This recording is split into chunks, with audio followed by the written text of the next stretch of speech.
তো গাইস তোমাদেরকে বোতল কেনার একটা ইনসিডেন্ট বলি। এই বোতলটা যখন কিনতে গেছিলাম আমরা, তখন এই বোতলটা কিন্তু অনেক টাকাই দাম বলেছিল, কিন্তু এই বোতলটা আমরা কিনেছিলাম কত টাকা দিয়ে কিনেছিলাম যেন পিয়াদি? 250 টাকা মেবি।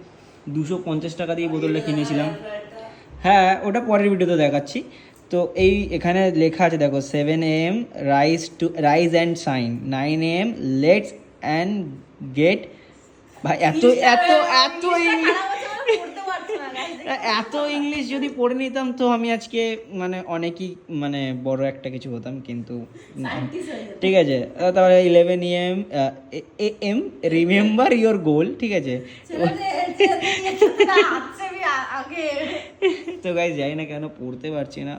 ছোটোবেলায় যদি আমি পড়তাম তাহলে ভালো হতো, কিন্তু আমি ওইটা ভাবছি যে যে আমার দেখে দেখে লিখেছে তার তাহলে কি অবস্থা হচ্ছে। তুমি কতটা বাজে কথা বলছো ভাব। ঠিক আছে, চলো গাইস, দেখা হচ্ছে নেক্সট ভিডিও।